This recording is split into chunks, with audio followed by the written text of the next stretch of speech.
Είναι μεγάλη τιμή, αλλά και μεγάλη ευθύνη να μιλάς για ένα τόσο σημαντικό, διαχρονικό και συνάμα τόσο πολύ σύνθετο ζήτημα, το οποίο καλύτερα να αντιμετωπίσει η πατρίδα μας.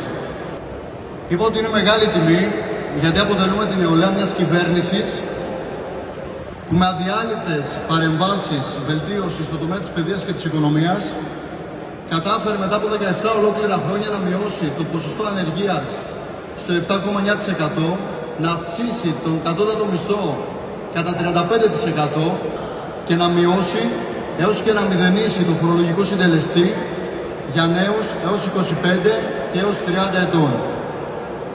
Μια κυβέρνηση που στέκεται δίπλα στους νέους, που θέλουν να δημιουργήσουν τη δική τους οικογένεια και να ανοίξουν το δικό τους το σπίτι μέσα από προγράμματα όπως είναι το πρόγραμμα Σπίτι μου. Όμως, φίλες και φίλοι, δεν πρέπει να εθελοτυφλούμε ως νέοι, τα πράγματα δεν είναι τέλεια. Αυτά είναι απλώς μερικά βήματα πρόοδου, όμως το επίπεδο πλέον υπογεννητικότητας στη χώρα μας απαιτεί άλματα και όχι απλώς βήματα.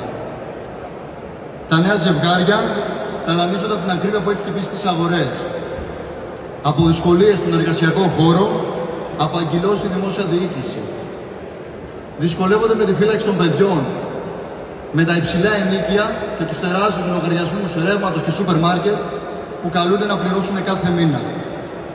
Διστάζουν να δημιουργήσουν οικογένεια από ανασφάλεια για το μέλλον και από έλλειψη εμπιστοσύνη σε μια κοινωνία που θα πρέπει να μεγαλώσει το παιδί τους. Φυσικά, όλα αυτά τα ακούει και τα αφουγκράζεται η κυβέρνηση. Όμως πρέπει να συνεχίσει να προσπαθεί να αντιμετωπίσει ακόμα πιο δραστικά και ακόμα πιο τολμηρά αυτά τα ζητήματα. Η κυβέρνηση του Κυριάκου Μητσοτάκη και της Νέας Δημοκρατίας έχει δείξει πως διαθέτει στοχευμένο σχέδιο δράσης που μπορεί αποτελεσματικά να βελτιώσει όλες τις πτυχές της καθημερινότητας των νέων ζευγαριών και να σταθεί εμπράκτος δίπλα σε κάθε πολίτη.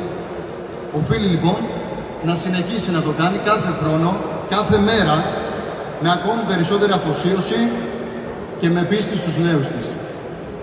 Κλείνοντας, θέλω να ευχαριστήσω τον επανεκλεγέντα πλέον πρόεδρο της ΟΝΕΔ, τον Ορφέα, και όλα τα παιδιά της ΟΝΕΔ Α Αθηνών, της ΟΝΕΔ Μεταμόρφωση, για όλους αυτούς τους αγώνες που δώσαμε μαζί αυτά τα 3 τόσο έντονα πολιτικά χρόνια από το προηγούμενο συνέδριο μέχρι και σήμερα. Σας ευχαριστώ πολύ.